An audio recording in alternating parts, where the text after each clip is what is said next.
Series of home movie nights, we get a taste of 60s living, both from here at home and abroad, as captured on film by Desmond Leslie.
Trace ourselves right back to Attila the Hun in a direct line.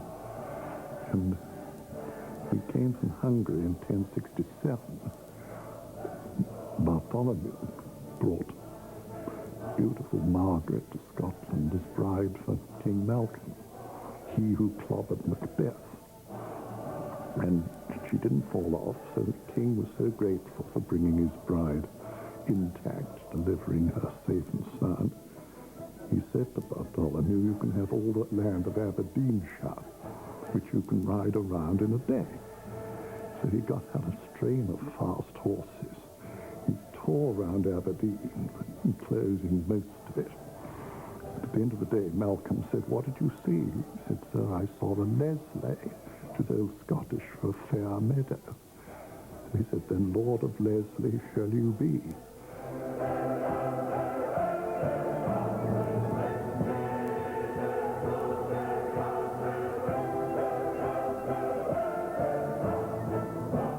Because first of all, my great-great-great-grandfather paid for Wellington's education, because Wellington's father and Lord Mornington, they were brother-in-laws. And Mornington said, he's so stupid, I don't know what to do. So Leslie said, well, put him in the army if he's stupid. He became the great Duke of Wellington. And Leslie paid. Thank God that we'd have been in the common market for the last 180 years. And then on the other side, this makes me feel so old. My godfather's godfather was Wellington. There's only one man between me and the Battle of Waterloo. It's weird. And that man was Queen Victoria's youngest son, the Duke of Connaught, who was my godfather. And his godfather was the Duke of Wellington. Wellington, of course, like all good generals, was Irish. Many generations later, my great-grandfather, who was a painter of some talent, married this beautiful young woman. But he was the younger son, and his elder brother died, and having made plans to build a cut-price Chambord and a poor man's Glamis, we've got all the plans. Ruinous, vast, and even a 9-story Gothic tower in the lake. Well, I mean, thank God the old boy never built them. And then John Leslie, the painter and friend of Millet and pre-Raphaelite, knocked the old rat-ridden house down and built this one. And it's very comfortable. And at the last minute, I believe his wife put her scissors through the middle of the plan, said, it's quite enough, dear, build that. That's why it's rather lopsided. Well, to me, this estate is a dream. The most beautiful place in Ireland. You know, the trees 180 feet high and these magic colors changing all the time, and these wonderful lakes and wild animals. It's absolute paradise. And the house is so well sighted from every window. Now you look out in the morning, you see these little silver crescents dancing on the lake.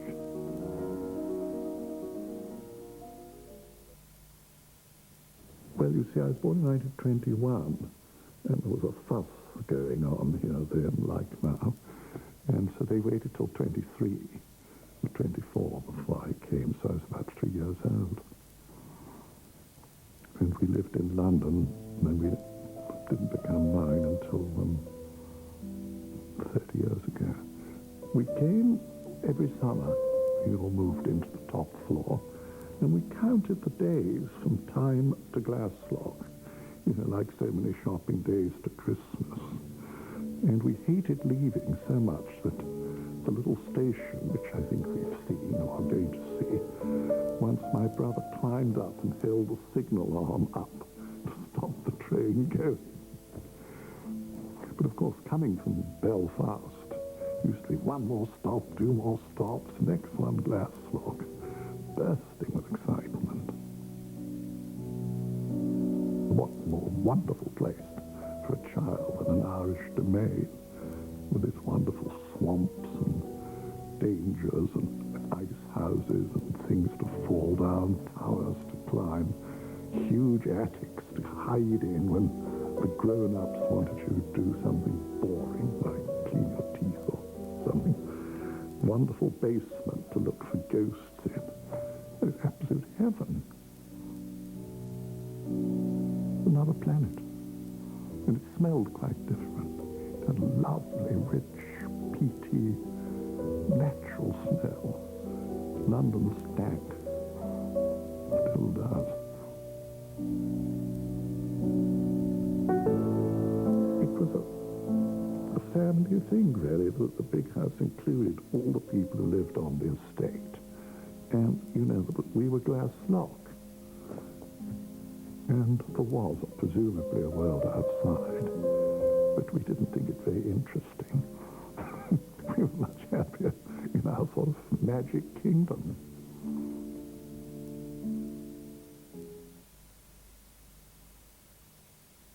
And Father was marvelous. He was one of the sort of W.B. Yeats type people. You know, he was a poet and everything, nationalist. And, you know, he stood for Derry against the Duke of Abercorn as a nationalist, and he only missed by 50 votes. That was quite an achievement. And he learned Irish, and he saved Eveleira's life because he was on the commission in America to try and bring America into the First World War.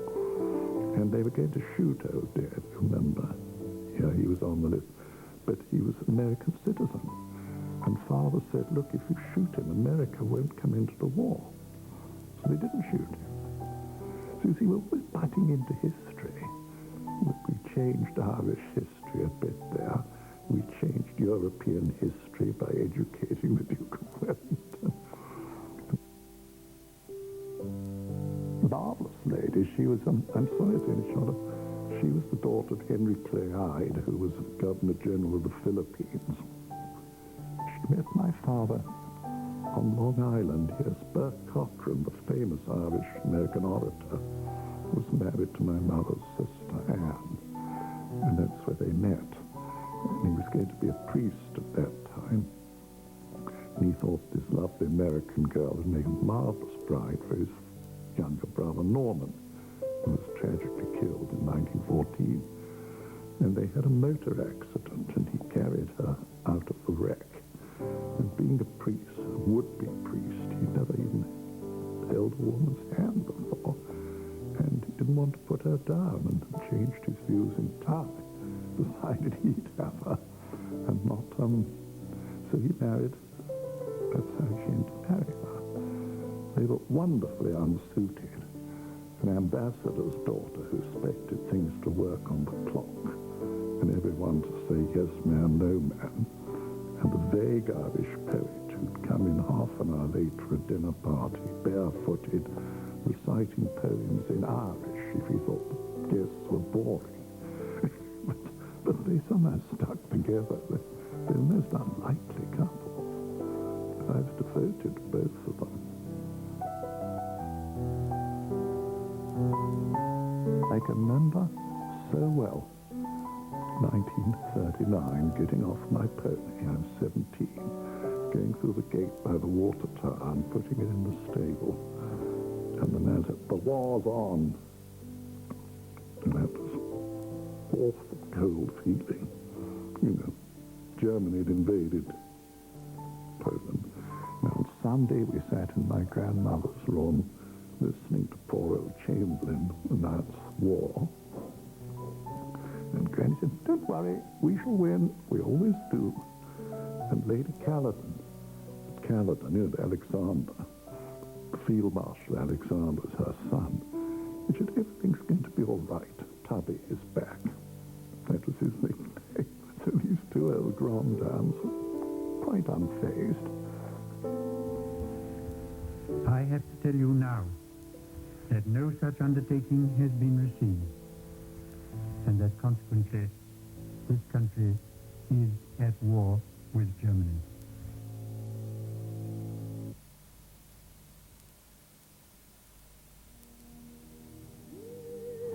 Yes, during the war, at a party neither of us had been invited to. It was a recognition that she'd been my sister in a previous life. And it was much more that sort of relationship, you know, which of course doesn't always make well for marriage.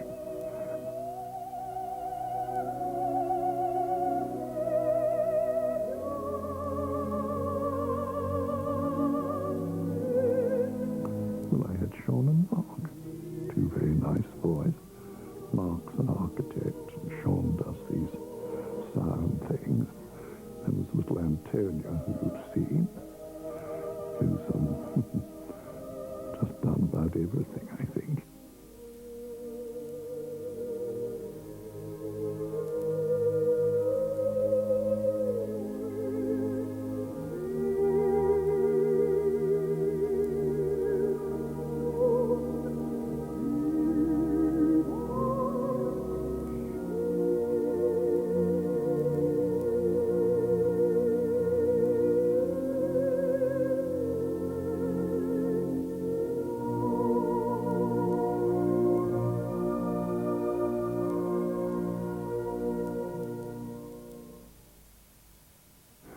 Carefree, and you didn't say, "Can we afford to go out tonight?" We said, "Where should we go tonight?" Because everything's so cheap. Cinemas were 1 and 6. What's that? 8 pence or something. You know, everything was sort of rationing ended in 51 with the Festival of Britain. Best thing the Labour government ever did. Because really it was so squalid, and it's like the ruins of Berlin, London, until then. And everyone painted up, spruced up, said, now we've had 10, 12 years of gloom and war, brighten up.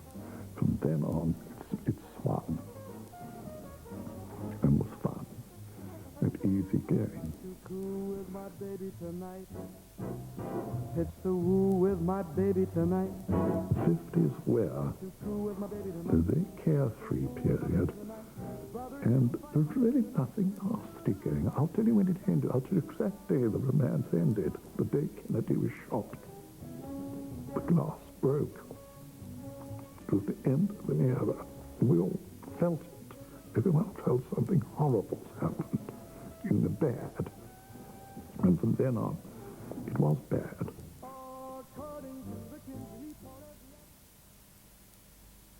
Oh, that was just holiday. That was great. Yes, we stayed at the Grand Hotel in the lead over. £2 a head, demi-pension. Wouldn't even tip the doorman for about 4 or 5 weeks. And then we go to the Lido every day. And I'd just done the music for a film. And the producer, who I think we might see, was mistaken for Fidel Castro, and they were all asking for his autograph.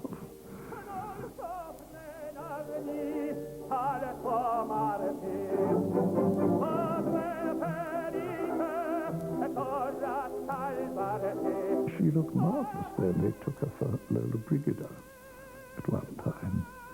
And there we met an attractive young man on the pool side called Klaus Bülow, who I liked very much.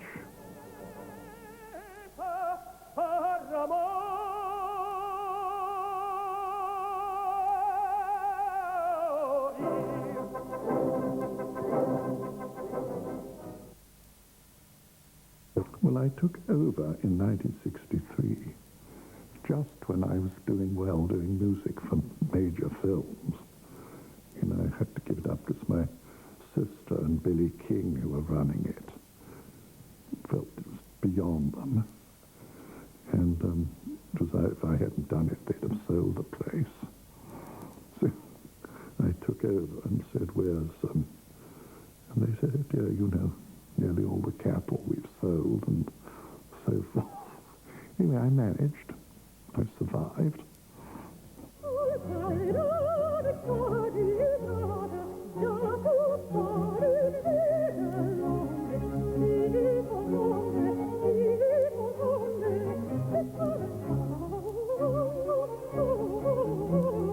fun it was. I'm so glad I recorded it. I got that camera in a sale in America in 1948. First Clockwork truck, you know, just held it. I've even photographed the whole cross-country course from a horse's back. And I'm so glad I covered everything. And it's lovely memories. But what is so interesting, and the other day, a huge gleaming silver Mercedes pulled up and outstepped a buffered lady. Looked rather shy and didn't come in, so I said, can I help you? She said, is that Mr. Desmond? I said, is that Mona, the under-housemaid, who used to bring the trays to the nursery? You know, who'd gone to mess or done well. And she said, could I come in? I showed her all around the house. And she said something clearly pleased me. She said, sure, nothing's changed. I said, you couldn't have said a nicer thing, Mona. French poodle, I knew she was my style. I took a look at her. French poodle, and then she started to smile. We began to talk, and after a while, she introduced herself. Well, I was in Kidsville with an absolute sweetie pie, you may see, having a foam bath or something. It was an absolute stunner. And Helen was, I knew Billy King's old admiral, so, you know, and Helen used to PG with him. And I went for tea, and there was this very interesting woman who made me think, why have I brought coals to Newcastle? And then, well, I knew about another 2 years before anything serious happened. She just became a very good friend. Well, Kidsville that year was fun. Everyone was there from London with their lover or girlfriend or boyfriend. And it was very romantic. It's the most romantic place. But it suddenly became like La Ronde. Everybody started fancying. It became really extraordinary.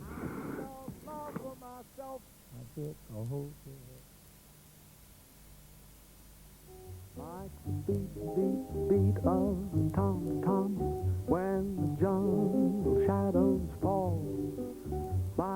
She's a stunning little woman. I mean, that was her in the 80s, I think. No, 70s with Sammy and Camilla.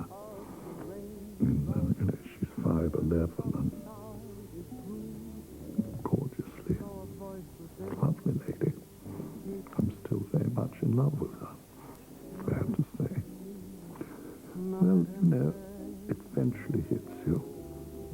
It may not hit first time, but sometimes it does, sometimes it doesn't. Beneath the moon and under the sun.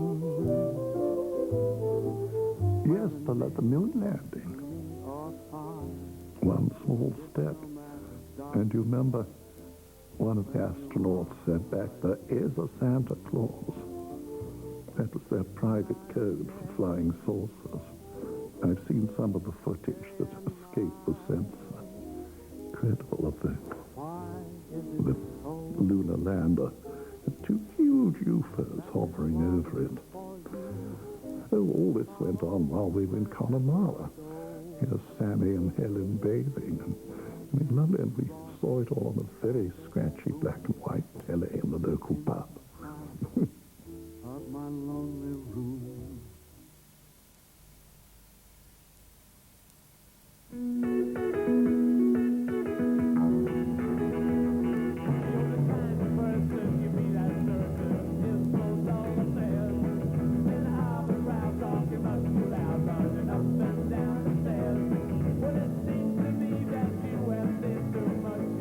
Mick Jagger came and stayed here with Marianne Faithfull.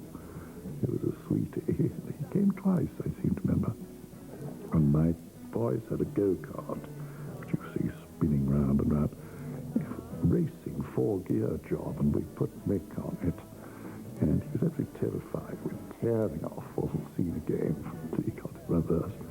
And Mark went back to Ampleforth School with a prestige photo of Mark on the go-kart and Mick Jagger, very hot and sweating, pushing. But it just happened to be the day the nuns who ran the Borstal prison for Belfast delinquent girls, real toughies, came for a picnic without telling me. And of course, once they heard Mick Jagger was here, they just went bananas. And he had to hide on top of it. He said, "Where can I get away from these dreadful girls?" He said, "Top of the Protestant church tower."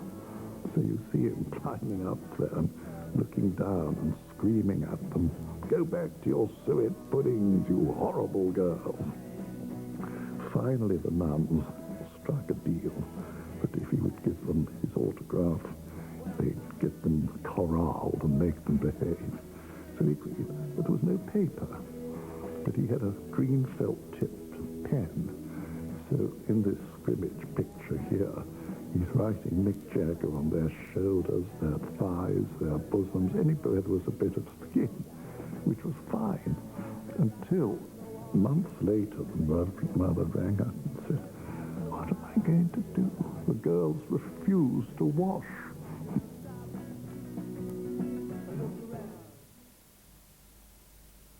It, funnily enough, is the same story as E.T., only 30 years earlier.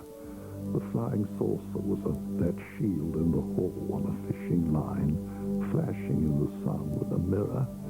And we use mirrors and things, so you get some marvelous effects of saucers cruising over the lake and landing, and children climbing out by using depth of focus.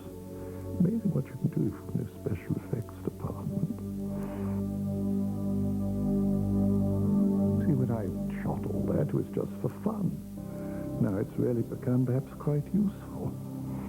I think when people make a thing, they haven't the faintest idea it's going to become useful in posterity. You know, my Uncle Seymour said only all the old Leslies had cine cameras. We could have seen them in their wigs in the old house and heard them talk and what life was like, how fascinating it would be.